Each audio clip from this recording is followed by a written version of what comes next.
Écoutez ce que l'IDPS avait proposé à Kabila pour chercher la transparence. Aujourd'hui, Matata Mponyo vient de créer son parti dans lequel il est lui-même candidat président de la République. Sous M. Chilombo, le Congo est plus divisé que jamais. Bonsoir, chers frères, messieurs les journalistes. Permettez-moi de compléter cette présentation qui n'est pas exhaustive. Avant d'être un des porte-parole de la coalition Lamuka, je suis le président du parti Action pour la démocratie et le développement au Congo. de Lamuka. Bien sûr, un parti est une sous-composante de la grande plateforme qu'on appelle Coalition Lamuka. Merci beaucoup pour la complémentarité. Vous serez demain parler du peuple pour exiger, j'ai lu les documents, plusieurs raisons, notamment les consensus autour des réformes électorales. Prince Wengue, pourquoi avez-vous peur des élections? Nous sommes prêts à aller aux élections et nous irons aux élections. En ce moment, la coalition Lamuka, accompagnée du peuple congolais, avec son commandant en chef, le président élu Martin Fayulu. Nous sommes en pleine tournée dans le Congo profond. Pour la première fois, à moins d'un mois et demi, un leader politique venait d'effectuer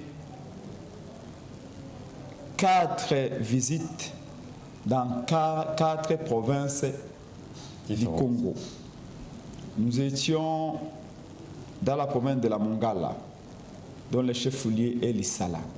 Vous avez vu des masses et des masses de gens qui plairaient même pour dire qu'on a été escroqué en 2023, plutôt en 2018. Notre volonté a été volée par M. Kabila et M. Félix Tshilombo. Nous étions dans la province de la Tchouapa. Le chef-lieu, c'est Boende.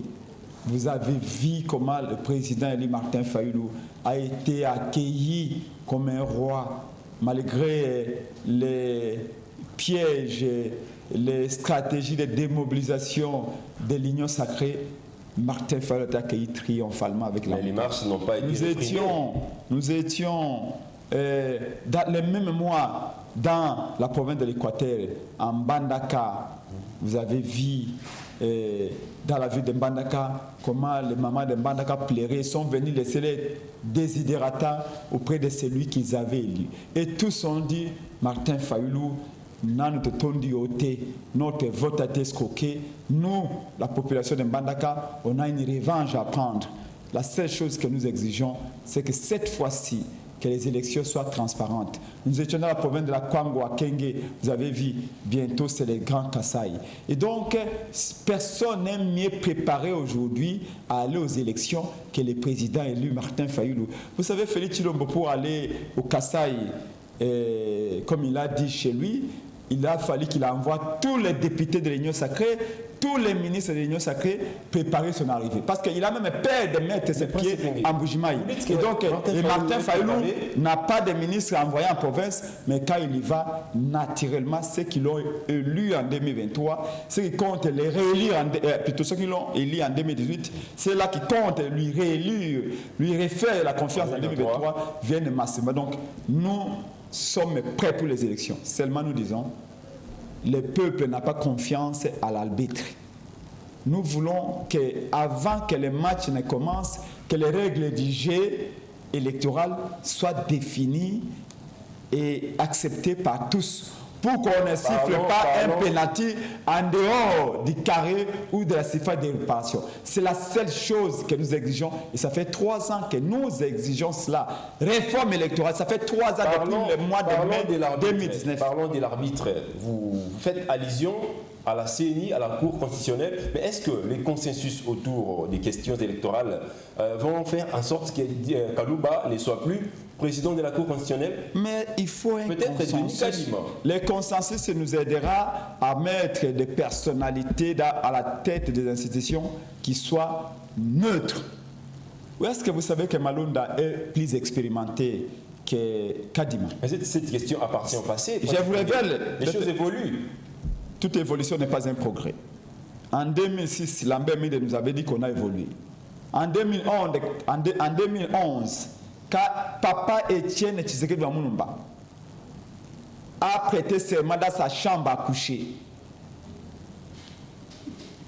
Lambert Mende nous avait dit que nous évoluons. En 2018, on a entendu le même langage, les trains en marche. Mais quand est-ce que ce train va arriver à la gare? Kabila n'est plus là, donc on a évolué. Malheureusement. Les élections de 2018, c'est nous, on cherche les progrès démocratiques qui sera tributaire également du progrès social, économique, financier, etc. Mais les consensus que nous exigeons aujourd'hui, nous ne sommes pas les premiers.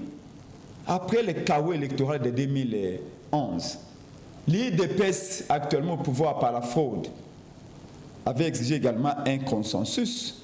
En 2015, j'ai sous mes yeux ici l'affaire des routes de nos amis de l'IDPS qui exigeait un consensus à Kabila en 2015. Et je vous lis juste un passage de l'ordre du jour de la feuille des routes de l'IDPS établi par l'IDPS ici à Kinshasa, représenté par M. Félix Chilombo et l'ancien secrétaire général de l'IDPS Mavungu, signé par Papa Étienne Tshisekedi Mulumba dans son lit de l'hôpital en disant à Kabila que comme en 2011, les élections se sont mal passées, moi Étienne Tshisekedi Mulumba avec l'IDPS, pour aller aux élections de 2016, il faut qu'il y ait un consensus. Parce que la matière électorale ne concerne pas que l'Union sacrée, ne concerne pas que Mbosso et Tchobes. La matière électorale touche tous les 100 millions de Congolais estimés à ce jour. Si c'était une réforme, si la loi de la santé publique, on aurait laissé ça au ministre de la Santé publique. C'était une proposition de loi. Si l'armée, on aurait laissé ça au ministre de la Défense. Mais c'est une proposition de loi si les élections. Vous avez participé au dialogue de la Senko, de la Saint-Sylvestre, qui a amené Félix Tshisekedi au sommet de l'État. Oui. Mais après les élections, il y a eu des contestations. Oui. Qu'est-ce qui vous rassure qu'après les consensus que vous demandez, il n'y aura pas de contestation après les élections? Toutes les règles du jeu définies dans les dialogues de la Senko ont été bafouées par l'ancien régime. Rien de tout d'ailleurs. Le premier ministre des accords de Saint-Sylvestre est sorti d'où? C'était un Tchibala qui a été débauché. De l'UDPS? Non, s'il vous plaît. Par respect. Du parti qui faisait partie des dialogues. Par objectivité, quand on débauche quelqu'un, Tchibala n'était plus de l'IDPS, on l'avait débauché de l'IDPS. Comme on avait débauché Kobokisi, comme on avait débauché tant d'autres opposants quand nous étions à l'époque avec Papa Étienne Tshisekedi Mulumba. Seuls les présidents Eli Martin Fayulu et quelques-uns qui ont résisté à l'appel de l'argent que les gens de Kabila brandissaient. Alors laissez-moi vous lire l'affaire des routes de l'IDPS, juste 2 points. En ce qui concerne l'ordre du jour, ceci est une feuille de route élaborée par Papa Étienne Tshisekedi Mulumba et Félix Chilombo. Nous sommes le 14 février 2015 pour exiger un dialogue au fait d'avoir un consensus sur toutes les lois qui touchent aux élections. Regardez ce qu'ils avaient dit en 2015 sur le calendrier électoral. l'IDPS avait dit ceci. Nous devons définir un nouveau cycle électoral de manière consensuelle. J'incline comme ça, comme vous voyez que je lis vraiment les feuilles de route. Sur le calendrier électoral, définir un nouveau cycle électoral de manière consensuelle plutôt. Il convient de rappeler que nous avons eu 2 cycles électoraux incomplets et entachés d'irrégularités manifestes. Nous préconisons l'organisation premièrement de l'élection présidentielle qui pourra être couplée aux élections législatives dans les délais constitutionnels, soit conformément à l'article 73 de la Constitution, au plus tard avant le 19 septembre 2016. Les autres scrutins devront être organisés après les élections présidentielles et législatives. Point 2. Si la restructuration de la CENI, eu égard aux expériences passées, les cycles électoraux de 2006 et 2011, où les membres de la CENI ont été instrumentalisés, il convient de mettre en place une CENI dont les membres sont constitués de manière paritaire, à savoir 12 membres, dont 6 sont désignés par les camps du système Kabila et 6 autres désignés par les cas de changement. Non, c'est fini. Juste une seconde. 3e point. Si les contentieux électoraux, écoutez ce que l'IDPS avait proposé à Kabila pour chercher la transparence. Donc, si les contentieux électoraux nous prenons note de la promulgation de la loi organique portant organisation et fonctionnement de la Cour constitutionnelle. Néanmoins, les choix de ces animateurs posent également un problème en raison de l'intervention directe de M. Kabila dans leur désignation. Ceci aura des conséquences inéluctables quant à leur indépendance et autonomie. Ceci implique également que les 9 membres de la Cour constitutionnelle soient désignés par consensus. Merci beaucoup. Faites à Bruxelles, lisez vous-même, faites à Bruxelles le 14 février 2015, Etienne Tshisekedi Wamulumba, président de l'Union pour la démocratie et le progrès social. Ça, c'est l'IDPS qui peut augmenter la transparence des élections, exiger consensus. Quelle était la suite de ton beau discours? Quelle était la suite? C'est que Kabila, cette belle proposition de l'IDPS, Kabila avait refusé. Voilà, merci beaucoup. Mais aujourd'hui, s'il vous plaît, aujourd'hui on nous dit que Félix serait différent de Kabila. C'est ce qu'on nous dit. S'il vous plaît, on nous dit que Félix serait différent de Kabila. Si Félix était différent de Kabila, qui avait refusé les consensus en 2015, à peu près l'IDPS, Félix aurait fait le contraire. C'est-à-dire, on a accepté le consensus pour que la transparence puisse être une règle, au fait que pour la première fois dans l'histoire du Congo, les Congolais aient voté avec assurance que s'ils votent A, le A va sortir. S'ils votent B, le B va sortir. Malheureusement, comme tout enfant qui grandit dans une maison où son père est un fumier de chanvre, ici, tous ceux qui sont venus pouvoir par la tricherie veulent reproduire la tricherie, veulent reproduire ce qu'ils ont vu et les mécanismes par lesquels ils sont venus. Moïse Katumbi serait également candidat. Lui, il ne parlait pas de la CENI, il ne parlait pas de la Cour constitutionnelle, il ne parlait pas du consensus. Lui, plutôt, il ne veut pas qu'on puisse créer une loi qui l'écartera au niveau à la présidentielle. Aujourd'hui, Matata Mponyo vient de créer son parti dans lequel il est lui-même candidat président de la République. Il ne parle pas de la CENI. Donc, il n'y a que Martin Fayulu, il n'y a que Lamuka qui pense que si on part aux élections avec Denis Kadima, Félix Tshisekedi sera plébiscité président de la République. Oui, le président élu Martin Fayulu a reçu la mission de défendre les intérêts du Congo. C'est comme ça que toutes questions qui touchent à l'avenir du Congo, qui touchent à l'intégrité du territoire national, qui touchent à la vie des Congolais, comme actuellement, la pauvreté extrême dans laquelle Félix a plongé le pays. Sous M. Tshilombo, le Congo est plus divisé. Il y a la guerre à l'Ukraine. Sous M. Tshilombo, le Congo est plus divisé que jamais. M. Tshilombo lui-même se comporte en chef de crime. Et puis il n'est pas divisé, principalement. Et donc, le président Fayulu a l'obligation de dire, pour l'avenir du Congo, il faut dépolitiser la CENI. Mandaka, l'Équateur, Fayulu marche partout, vous dites que le pays est divisé. Si. Fayulu n'est pas de l'Équateur, mais il était accueilli. La tension est... Pourquoi est-ce que vous dites que le pays est divisé? Peut-être vous ne vous en rendez pas compte. La tension est énorme au sein de la population. Il y a une division que vous ne pouvez pas imaginer. Les Congolais, les différentes tribus se regardent à chaud de faïence. Pour la première fois, l'unité nationale acquise chèrement par Lumumba, par Kasavubu, par Musée, par Kimbangu et les autres, est mise à mal par le comportement de M. Félix Tshilombo, qui a voulu utiliser une tribu pour un pouvoir qui n'a pas reçu du peuple. Et donc aujourd'hui, toutes les tribus ont compris. Toutes les tribus ont compris que le pouvoir de Félix n'est pas le nôtre. Il doit pouvoir venir d'ailleurs. Et donc, nous ne pouvons pas nous en accaparer. Ça, c'est ce que pense Prince Epengé. Ici, je vous dis que M. Katumbi, et je vous rappelle aussi qu'ensemble de Moïse Katumbi est aussi signataire de la déclaration des forces sociales et politiques acquises au changement. Et donc, ensemble de Moïse Katumbi... La signature? Si. Il y a que les CALCC, les Milapro? Non, il y a les CALCC, il y a les Milapro, il y a les FCC, comme vous avez dit, il y a Lucha, il y a même les Congolais debout des syndicats de Kolo. Francis Kalombo qui avait dit que non, nous ne faisons pas partie de ces blocs. Francis Kalombo l'avait dit il y a 6 mois et on lui avait interdit de prendre la parole en public, qui passe au secrétaire général d'ensemble. Pour votre information. Est-ce que vous avez obtenu l'autorisation? Parce que nous ne voulons pas revoir encore les événements déplorables qu'on a vécus devant les sièges de l'ECD. Mais vous êtes journaliste, vous savez que nous ne sommes pas dans le régime de l'autorisation, nous sommes dans le régime de l'information et nous informons toujours. D'ailleurs, les CALCC Milapo ont déjà introduit l'hôtel de ville autorise pour envoyer l'hôtel de ville n'autorise pas. Aucune disposition de la Constitution ne donne le pouvoir à Ngobila d'interdire. D'ailleurs, nous, on prend d'ailleurs la peine d'écrire Quand l'IDPS marche, l'IDPS n'écrit pas. Quand l'IDPS va casser le Parlement, l'IDPS n'écrit pas.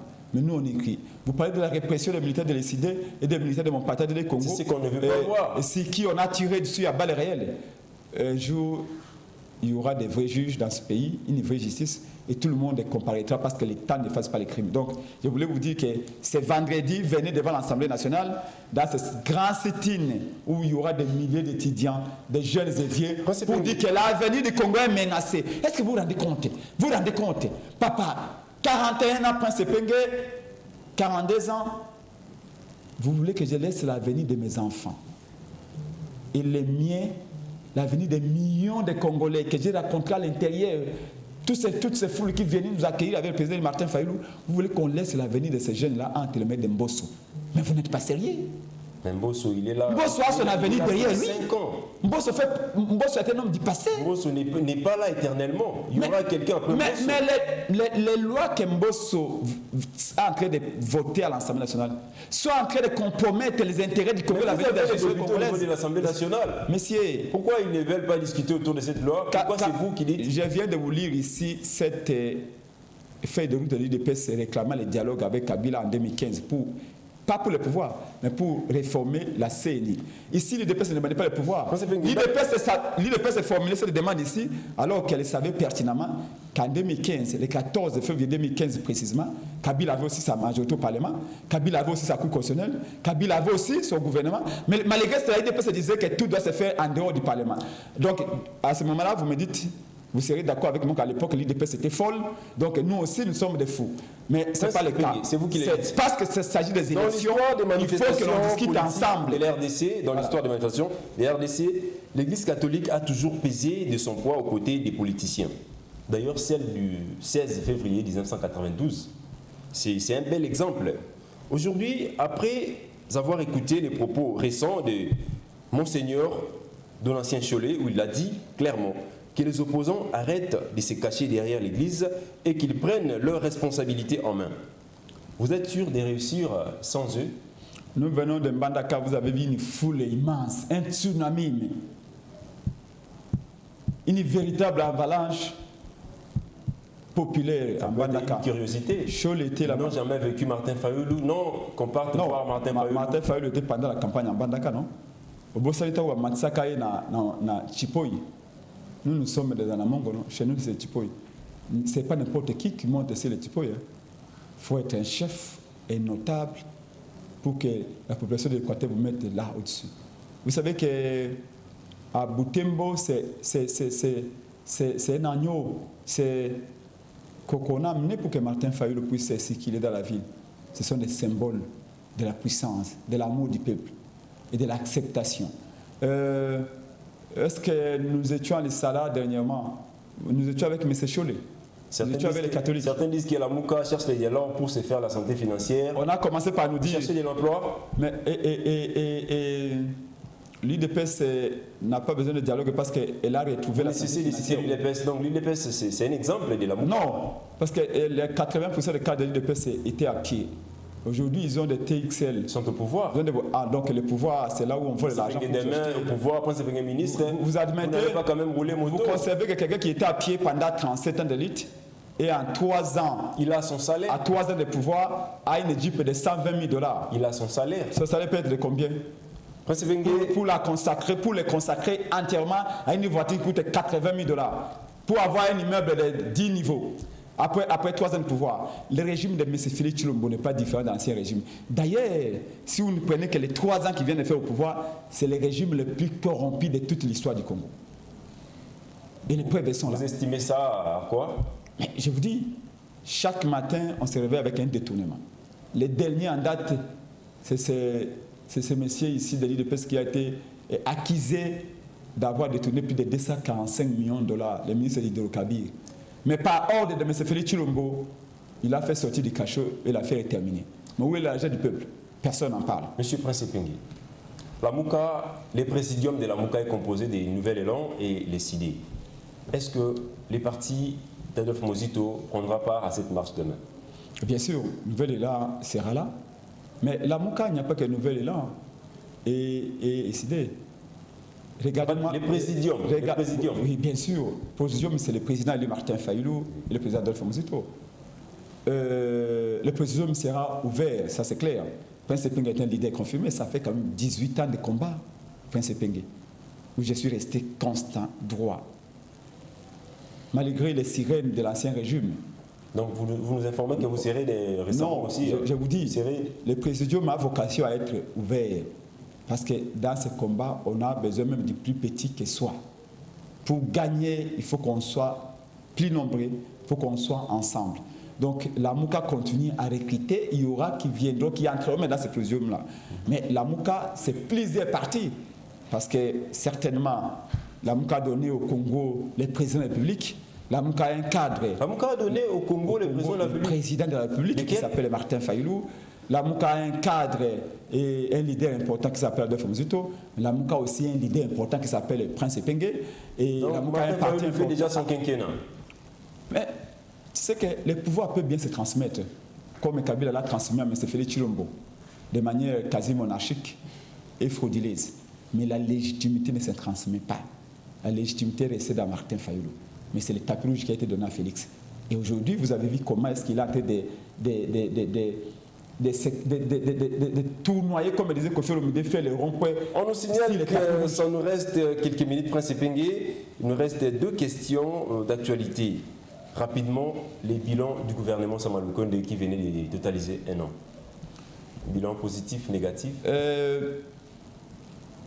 Le bilan de Sama Lukonde, si vous voulez le savoir, prenez votre micro, baladez, allez sur les marchés. Allez sur les marchés, interrogez les pauvres mamans qui vendent dans les marchés de Kinshasa. Allez voir l'augmentation des prix. Allez voir comment certains produits ont pris jusqu'à 120%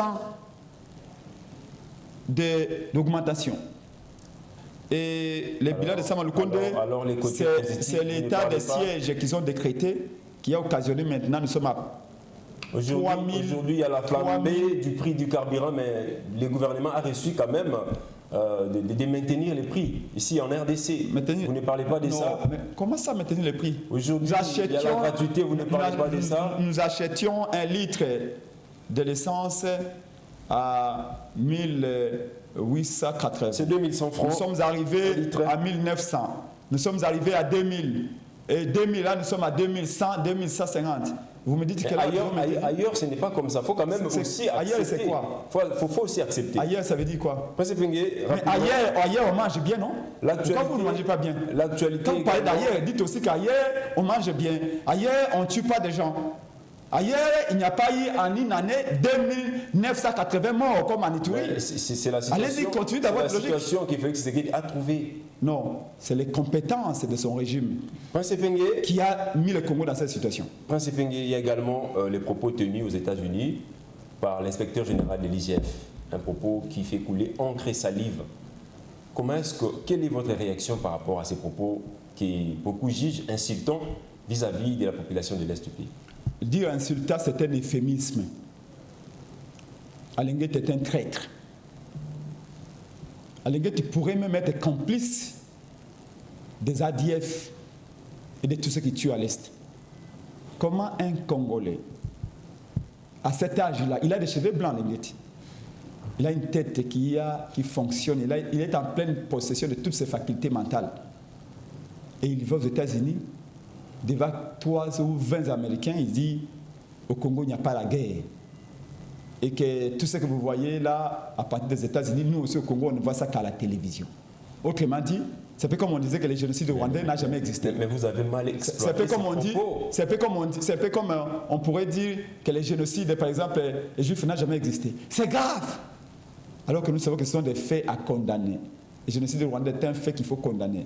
Le génocide arménien comme les juifs est un fait qu'il faut condamner. De la même manière, le génocide congolais est un fait qu'il faut sérieusement condamner. Merci beaucoup. À Linguetti, la question qu'on peut se poser, est-ce que ça aussi c'est sa mission d'aller traquer les voleurs? C'est un Congolais, il veut influencer, convaincre les investisseurs. Convaincre les investisseurs en disant qu'au Congo on ne tue personne, qu'il n'y a pas de guerre, alors qu'on sait qu'en une année on a tué 3000 personnes. Donc 3000 personnes massacrées à l'Est pour Alinguetti, ça dit absolument rien. C'est comme ça que je vous avais dit. Kalengeti sera le dernier prisonnier du régime Tshilingelo. Retenez ce que je vous dis. Il paye les journalistes beaucoup d'argent pour qu'on fasse sa publicité, je ne sais pas pourquoi. Je sais que dans notre langue, on dit ceci. Sera demain, les ministres de la Justice. Dans notre langue, on dit ceci. Dans notre langue, on dit ceci. Moto ya makelele bakenda kanaye na bokilate. Nokia Kimisanyama. Un homme qui fait les enquêtes, tous ceux qui ont appris la criminologie, savent que les enquêtes se font dans la discrétion, dans le silence. Mais où est-ce qu'on a vu un chef, un type qui fait les enquêtes aussi bavard qu'Alengeti? Même un journaliste ne parle pas comme Alengeti. Nous sommes. Donc pour vous dire que c'est un propagandiste dirigé par Tshilombo. Alengeti est devenu comme une espèce d'agent immobilier qui fait du bruit partout pour vanter ses immeubles. Mais c'est un monsieur extrêmement dangereux qui protège certains qui volent et qui expose d'autres. C'est un monsieur dangereux et je suis convaincu que les régimes de M. Tshilombo finiront par le mettre en prison. La dernière question, je veux une réponse courte. Nous avons entendu Martin Fayulu à l'Équateur, s'est dit qu'il sera candidat en 2023. Également, Blanchard Mongomba de Nouvel Élan a dit devant les Kassaïens que Adolphe Muzito sera également leur candidat. Qui va soutenir qui en 2023? Mais Prince Peng aussi pourrait être candidat demain. Ce n'est pas ça ma question. Vous aussi pouvez être candidat demain. Merci beaucoup. C'est la démocratie. Mesdames, Messieurs, merci beaucoup de nous avoir suivis. Mais nous, on sait que la personne qui peut faire gagner le peuple et à qui le peuple a confiance aujourd'hui, et ça, croyez-moi, le président Adolphe Muzito était un monsieur extrêmement intelligent. Ça, c'est notre cuisine interne. L'amour est en cohésion, l'amour est en harmonie. La stratégie politique, on ne viendra pas vous l'étaler ici sur le plateau. Merci, c'était... Prince Peng pourrait vous dire demain qu'il est candidat, Nico Malingue pourrait vous dire demain qu'il est candidat. On a tant d'autres alliés qui pourront vous dire qu'ils sont candidats. Mais c'est une stratégie interne. Merci beaucoup, Prince Peng, d'avoir répondu à notre invitation. Mesdames, Messieurs, merci de nous avoir suivis du début à la fin. Restez branchés sur nos programmes. Juste après nous, c'est les journaux. Au revoir. Écoutez ce que l'IDPS avait proposé à Kabila pour chercher la transparence. Aujourd'hui, Matata Pogno vient de créer son parti dans lequel il est lui-même candidat président de la République. Sous M. Tshilombo, le Congo est plus divisé que jamais.